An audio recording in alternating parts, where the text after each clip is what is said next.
Hey there, it's Dr. Sarah here. Today, on the She Found Motherhood podcast, I have the absolute pleasure of talking with Valerie Groysman.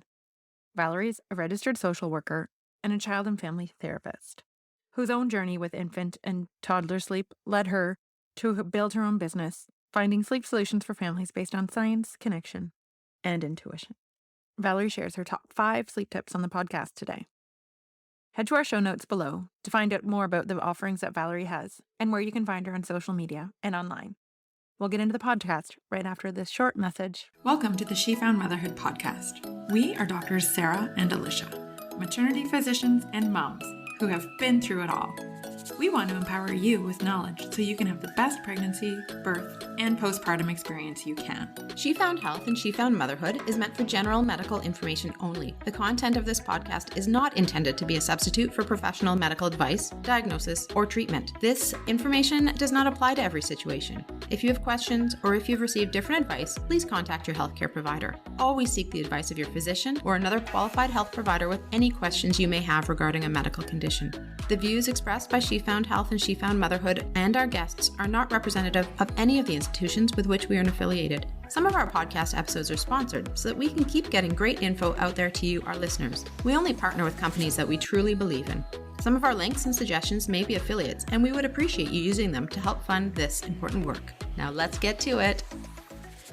Welcome to the She Found Motherhood podcast. I'm so excited to have you here, Valerie. I'm really happy to be here. Awesome. I thought we would just get started by you telling us a little bit about yourself and how you got into the world of infant sleep and what kind of training you've gotten over the years. I'm Valerie Groysman. I'm the founder of talkin.sleep. We provide sleep solutions based on biology and family values. We offer alternatives to more traditional sleep training and crying it out methods. Mm-hmm. I'm a registered social worker with a master's in social work. Specialized from University of Toronto, where I specialized in child and family therapy, and more specifically, just by coincidence, by something that actually went terribly wrong. I had the supervisor who specialized in kids and families 0 to 6 years old that I never chose in the first place. But that was the earliest time. This was about 8 years now, I think, ago. But that was the first time that I guess the universe redirected me to where I should be. Because 8 years later, that's all I'm doing. And I'm passionate about it. Yeah. Is with babies and very young children, so babies and toddlers. I was never really interested in baby sleep. I was more into their mental health, so social, emotional development and their behavior, and more specifically, relationships just always excited me. And in the early years, you can really see relationships unfold. So then fast forward several years into my practice as a social worker and psychotherapist specialized in this group. I had my own little one 3 years ago. Mm-hmm. And I struggled with his sleep so much, and just with all the information that I was receiving just around sleep training and crying it out methods, and they were just not fitting in with what I learned in my training. And also just a lot of the stuff that I'm trying to implement just didn't feel right. And in the fog of sleep deprivation, it felt like there was no other solutions, no other options, but it was just feeling so conflicted. Mm-hmm. Yeah. So fast forward, I really struggled with this sleep for many months, doing things, feeling bad about them, just feeling like a complete failure as a new mother, and just lost and confused. I finally found someone who created a certification in baby-led sleep, which is basically an alternative to sleep for families, which is like a middle ground. It's a sleep without sleep training approach where we focus on changing the things that we can change to get the most sleep, but we aren't necessarily focused on teaching or training sleep, but more figuring out the root cause of why baby is not sleeping and what are the things in our control that we can tweak to get parents more sleep. So I put a lot of value on both the baby's needs and the parents' needs, which are equally important. Mm-hmm. Need the rest. And we want to make sure that every parent wants to do what they feel is best for their baby. So this is a way of incorporating my social work background and specialty in infant and child mental health with baby sleep. And that's what I do now is help new families support their babies with using an alternative to the more traditional methods. Oh, that's great. I wish you had been around when my first was born because we struggled with sleep. And you're right. You feel like there's two extreme. And I'm really glad to hear that we're seeing a shift towards a sort of more balanced approach. Yes, because I think both extremes are harmful in their own ways. But when we kind of try to move it to the middle and also focus on kind of the cause of the sleep issue, because specifically for 0 to 6, we would get referrals if there is challenges with sleep, feeding, or toileting, like the mental health pieces. Uh, Mhm. so sleep is often a reflection of a health condition or something else going on in the environment. And that gets really missed when we're just focused on just getting the baby to not to kind of sleep at all costs almost. Mhm. Uh, But parents just get to this place where they're so sleep deprived that anybody that's will say that they have a solution for it, Yeah. uh, go for it. Yeah, it's a really vulnerable group, new parents, Yes. right? Yes, and that's the other thing is I feel it's such a vulnerable group, new parents and new babies. So I part of my thing that really drove me to get into it. Here I am with all this professional knowledge. Yeah.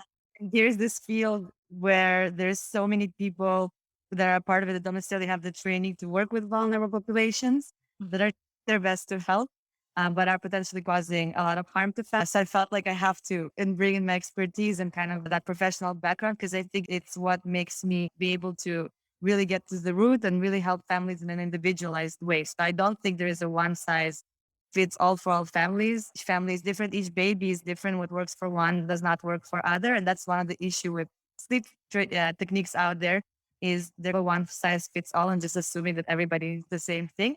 But Mhm. he's unique. Even my own, I just had my second baby.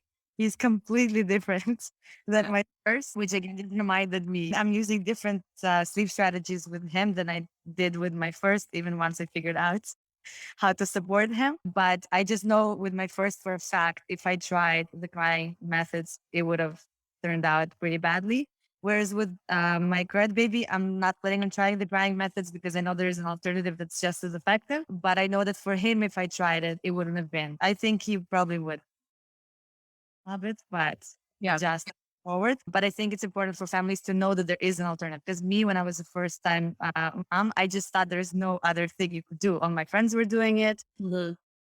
Information out there on Google and YouTube, everywhere. It's all about sleep training, how to sleep train. It almost feels like a rite of passage. Like everybody has to do it. And all the babies. Turns out it's not true. Yeah. Yeah, I couldn't agree more, and I'm really glad there's people out there like you who have the knowledge and the expertise around the neurodevelopment and the importance of attachment that can support parents. So, I think today we're gonna talk about some of your top tips for new parents around infant sleep. Is that right? Yes, absolutely. And like you said, the first year, particularly the first few years, really, but and ongoing, really, but the first year is a window of opportunity. If there was a relationship, both relationship with the parents and also learning about things relate to each other in the world. So it's the really important time to connect and bond and get to know your baby. That really sets the foundation for later, which is another reason. And sleep is one of those main things that we do a lot of with the babies in the first year.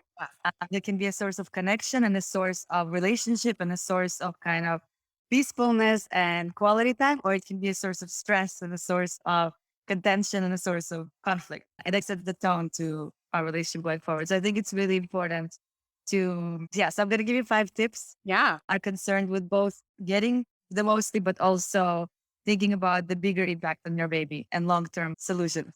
Awesome. I can't wait. Yeah. So the first one that's most important is that, and that I always say is getting to know your baby. So babies will, when you don't know babies yet, and I think a lot of us come into nowadays, especially in North America and similar Western countries, we come into parenthood without really knowing babies very much. So it seems like all their cries sound the same. It seems like they do the exact same thing, and all the babies are the same. But once you get to know them, you will see that they have individual cues and sleepy cues, and they behave differently when they are getting tired versus when they're hungry versus when they want to play. So really getting to know your baby, and some of it is trial and error, just listening to them, looking at them, sometimes feeling like a complete failure because they're listening and they're crying and you're trying all these things that they're just not responding. But that's experience too. That's very valuable because your baby is telling you keep trying. They're not telling you you're failing and you need to give up, which your brain might be, but they're telling you, let me try again to explain to you what I'm trying to get. So really getting to know them, because learning their sleep behavior will help you put them to sleep on time. Sometimes we put them to sleep too late or too early because Either we're so worried about them becoming overtired that we're just constantly putting them to sleep.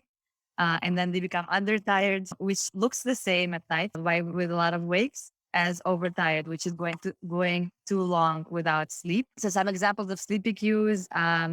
One that's really very common that I see that's often overlooked is avoiding eye contact. So sometimes parents will think, oh, my baby is avoiding eye contact. They need something more exciting to do. But that's your baby's way of saying, I actually need to wind things down and I'm ready to relax and go to sleep. Another really common one is their eyebrows might get a little bit more red or their face is just not as bright as it looks when they're fully energized.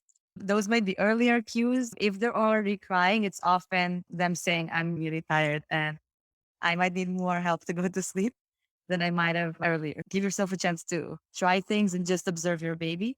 I do have a blog post that we can link that goes more details about sleepy cues, early ones and late ones.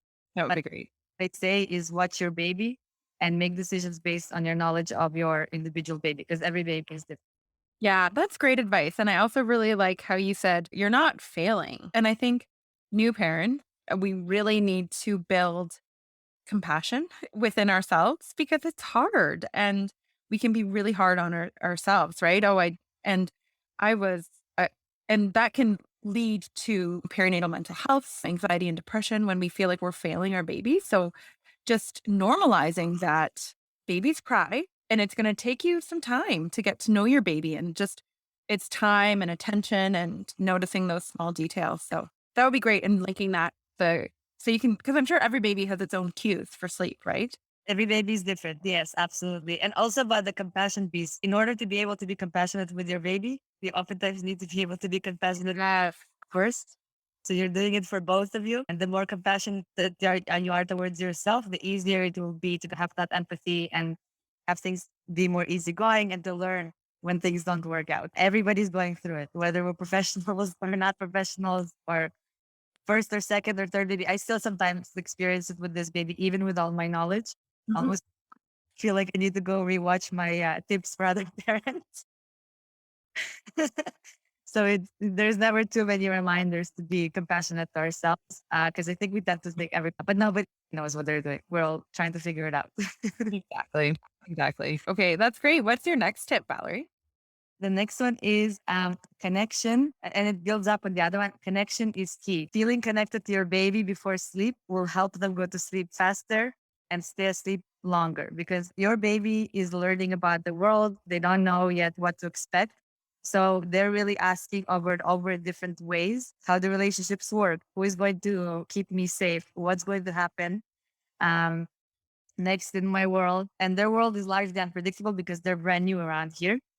They're orienting them. So that's often why in the first 3 to 4 months, a lot of babies want to sleep just on mom or the birthing person and will not let you set them down. And oftentimes parents think that they're doing something wrong and their baby refuses to sleep off of them because they're doing something wrong. When in reality, that's just their kind of next step. First, they were inside the belly, and next, the smoothest transition, if you really think about it, is on you. Uh, yeah, it's the closest place to get their food, is the closest place to get their comfort, is the closest place to get to the person who's in charge of keeping them. So providing that closeness, first of all, will not spoil your baby and will not set them up for bad anything, but it will help you bond. It will help you with feeding. It will help with regulating even their body temperature. It reduces the amount of crying. It just has so many benefits for both, and it will help you connect and learn their cues. Because if you're spending more time with them, it more opportunities to get to know each other. Mhm. Or what sleep off of you better later. I know, it's so true, and it's such a great tip when people are like, My newborn won't lie down in a bassinet by itself," and I'm like, "Of course not, it was just inside of you." Like, it doesn't and it takes so long. I think you would know better than I, but I think it's at least 18 months almost until they realize that they're not part of you. Absolutely. Yeah. It takes 18 months indeed to realize that it gets internalized in their brains that even if they cannot feel you and see you through their five senses, that you still continue to exist. It finalizes in 18 months. Yeah. So knowledge that you still exist and they can still access you and they have some power over getting to you. It finalizes around 18 months, but it's still a process to become confident that they can be away from you for longer periods of time and that you will always return. That's one of the big milestones of toddlerhood is getting that security and that confidence that you will return after you separate. Mhm. It's so fascinating. It is. Yeah. Okay. That is a beautiful tip. I love that connection and just being close to your baby. Hey, Sarah, do you remember all of those questions you had as a new mom? What car seat should I buy? How do I start solids with my baby? Do I cloth diaper or use disposables? How do I care for my newborn skin? And what kind of birth control should I use postpartum? I sure do. I know for me, one of my hugest supports postpartum was my network of mom friends who had been through it themselves or were going through it with me. The sleep deprivation, the breastfeeding challenges, the baby blues, you name it. Agree. The support of a community that you know and trust and has been through the challenges of postpartum or is going through them with you is so important. That's why we created the nesting community. I'm so excited to build this community. Alicia, why don't you tell our listeners what it's all about? I would love to. We're teaming up with Dr. Pip from Making Mama Well to build the nesting community to help you prepare for the fourth trimester and beyond.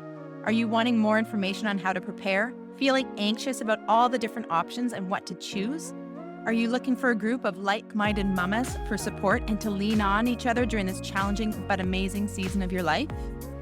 We'll be having monthly guest experts covering topics from baby wearing to breastfeeding challenges, from postpartum contraception to return to work planning. So come on over and join us at www.shefoundhealth.ca. We can't wait to see you in the nesting community. Check out the link in our show notes below. What do you want to share next? The third tip is your baby. I don't know if you can hear my baby. He was a little bit upset. Oh, Yeah. Always the dilemma between stepping in and giving. yeah. Yeah, you do what you need to do. Okay, I'll let you know if I need to step away. Yeah. Please do let me know. The third tip is, can you hear it actually or no? No, I can't hear him. No, okay, okay. You're not crying anymore. We'll keep going. Okay. Number three, there are things that your baby does in their sleep, particularly common in the first year, that actually don't mean that they're awake. Very commonly, especially in families that bed share or co-sleep or have baby sleep very close to them, they might be thinking the baby is awake a lot more than they're actually awake because they spend a lot more time in active sleep, which during which time they're sleeping, but they're doing things that are going to make you think they're not sleeping. So your baby can be completely asleep and at the same time rolling, cruising around, babbling, chatting, moaning, even opening and closing their eyes, pumping their arms and legs, and even fussing and brief cries happen while they're completely asleep. They're usually very short, like a few under 30 seconds for sure. And parents describe the cries going from 0 to 100 in a matter of a second and ending just as fast. When it's a cry in sleep, when it's a cry for help, come and help me out with something, it usually escalates if you wait a minute or something, or you just listen or wait a few minutes. So you will tell the difference once you have experience listening, which goes to my other two tips, which is it's really important to listen to what their cry sounds like because every cry is different. But you will only find that out if you spend some time listening and try to kind of decipher what they're telling you. I know it's so important for parents to know this. Alicia and I care for tons of young families, and we have so many new parents coming in and being like, "My baby's so loud at night. Is something wrong?" And I'm like, "No, generally not." Exactly. Yeah. And the cry when something's wrong also sounds different. So I think it's just, at first, it's just about getting experience and then you get more confident about it. It's never wrong to respond to your baby. It's never wrong to help them out. And you want to take this opportunity to listen and give yourself some grace too. Sometimes you just need a few breaths to, wake up yourself or I don't know, to come from wherever you are, just to orient yourself and figure out what is it that they might be asking you. Yeah, So, totally. That's it's such great advice. So knowing that they're loud sleepers and also giving yourself that grace to be like, are they actually still asleep? You don't have to jump at their, which we're all attuned to do, especially if it's your first time. Babies can be really scary.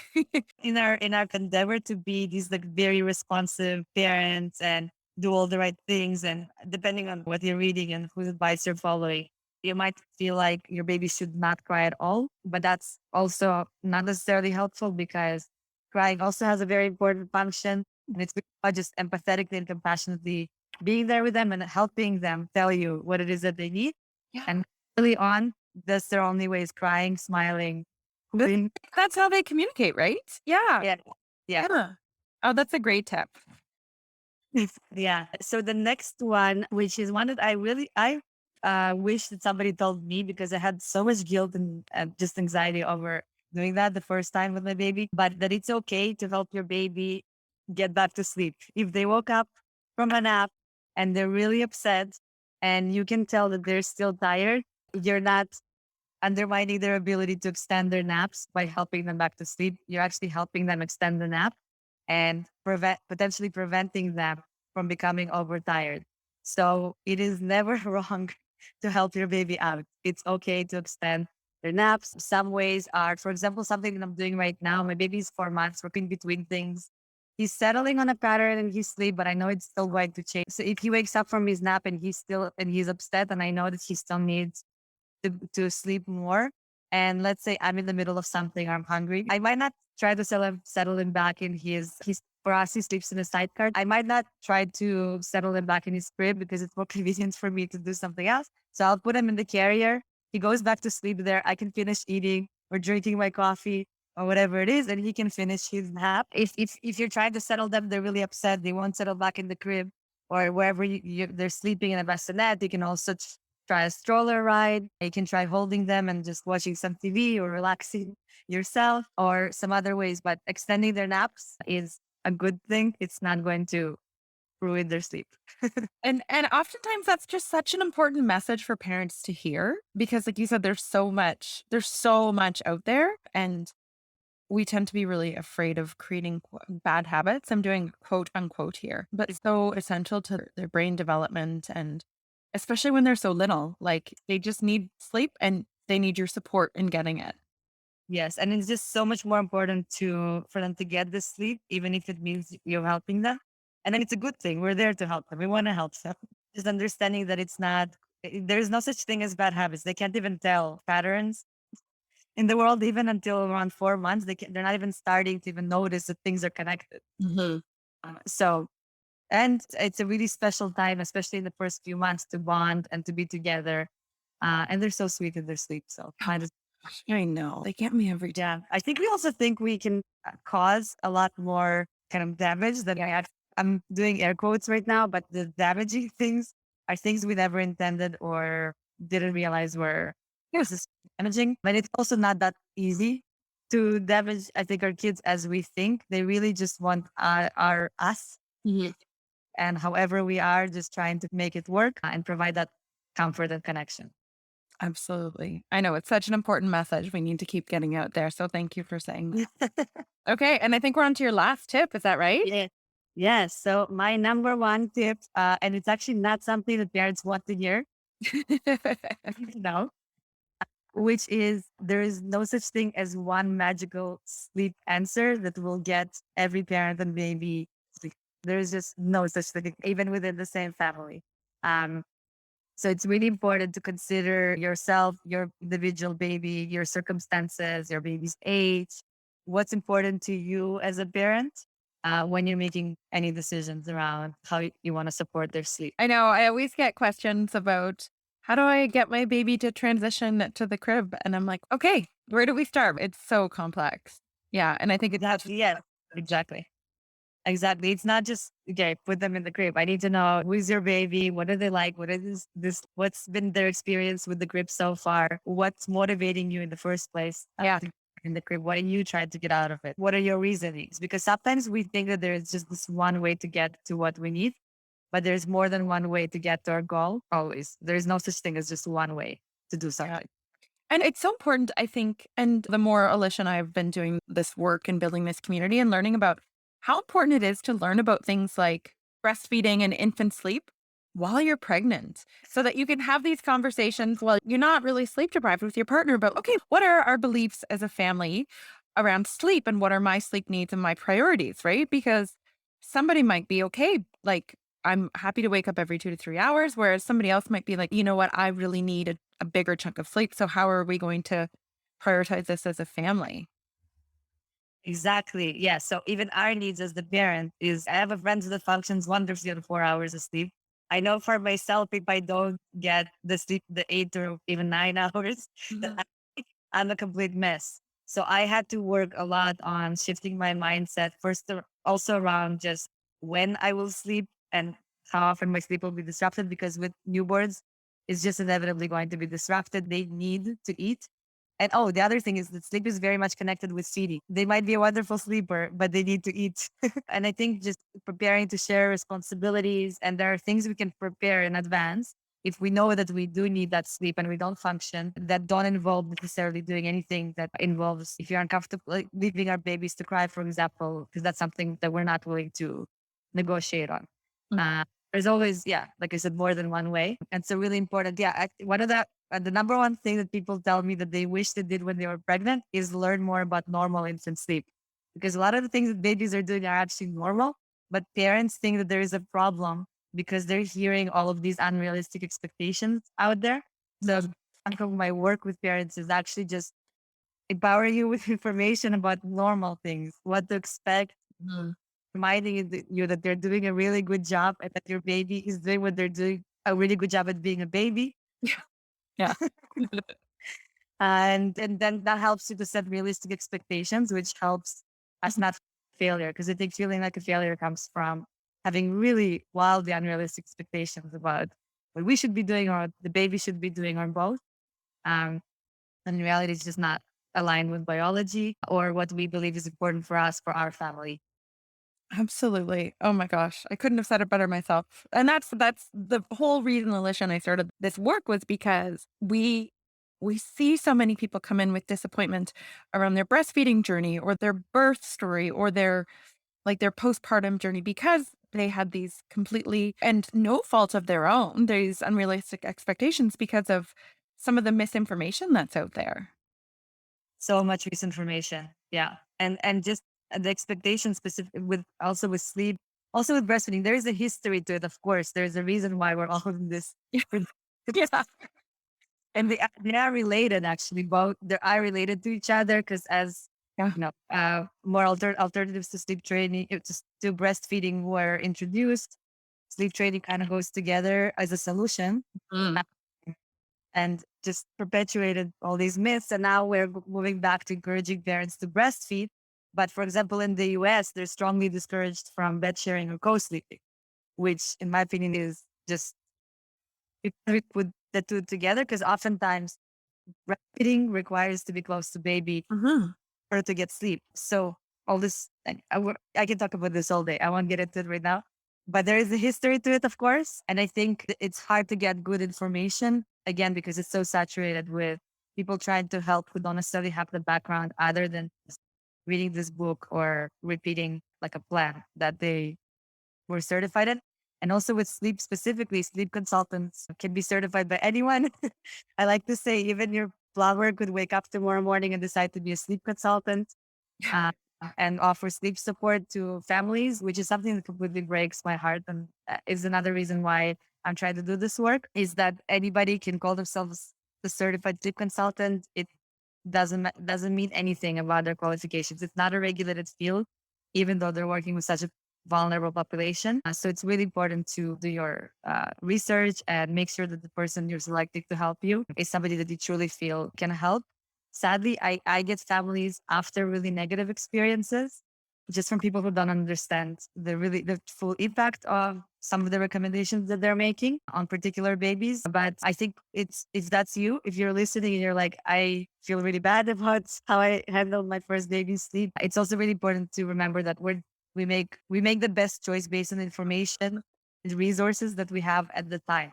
And one decision is not going to make or break your family. And just the fact that you're sitting there thinking, how can I do it differently next time? That's already cause for celebration and means that you're a great, great parent that's trying their best. Absolutely. Yeah, no, it's such an important message to get out there. And I think just the more we understand about the importance of I don't necessarily want to say credentials, but just like the background and the training and the expertise of the people that we're turning to for our advice, the more positive I think your experience will be. It's more likely, yes. Of course, in every profession, there's people going to be exceptional, people maybe won't be exceptional or are not the right fit for a certain family. But definitely backgrounds and credentials. I think specifically with sleep, it's so much more complex than just walking every 10 minutes to a crying baby, because there might be a reason. There not might be. There is the reason why they're crying. Yeah. Yeah.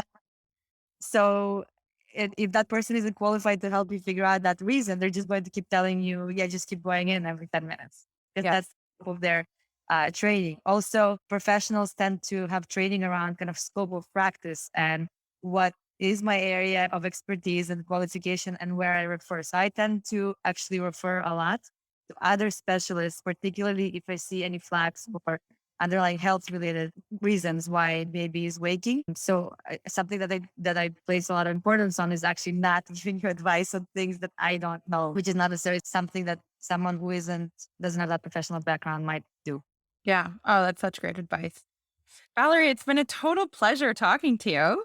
For me too. Thank you so much for inviting me. I'm really happy to be here. Yeah, no, it's great. So, for our listeners who want to know where to find you, both on social media as well as in the virtual or probably not much in person world these days, where can they find you and what sort of services do you offer? Yeah, I can be found on my website, which is www.talkin.sleep.com. It's talking without the G. Yeah. Because we get into personal conversation. And right now, I'm offering a baby sleep course that has components of group support. It's actually opening up in October. Yeah. And I also have a large Instagram account where I have a lot of resources. It's also talking that sleep on Instagram. I have lots of free guides and lots of resources that you can get advantage of. Awesome. So coming up with a toddler course soon. I've been hearing a lot of people are requesting, can you tell us about toddlers? Yes. And I absolutely love toddlers and I'm really excited to talk about them. I'm currently on mat leave with my 4-month-old, but I'm hoping to get something going in the fall or in the winter for toddler parents. Awesome. Very cool. Well, something to look forward to. Yes. Great. Well, so we'll link. So you'll give us the blog. I'll give you the blog on sleepy cues and wake windows, and I'll give you my contact information to my website and social media. I'm not currently offering one-to-one support, but likely after maternity leave, I'll be offering one-to-one support, either myself directly or with my team member who also happens to be on mat leave right now, which is why we don't have one-to-one right now in this moment. Awesome. We'll link those all in the show notes below. Thank you so much for taking the time. Yeah, have a nice day. You too. Thanks for listening. Make sure to check out our website at www.shefoundhealth.ca and to sign up for our community for weekly bump blasts. Make sure to check us out on Instagram or Facebook at she.found.motherhood and head on over to your favorite podcast app and leave a review and a 5-star rating. If you enjoyed this podcast, take a pic of yourself listening to it and share it on social. Make sure to tag us on it so we know to keep making them.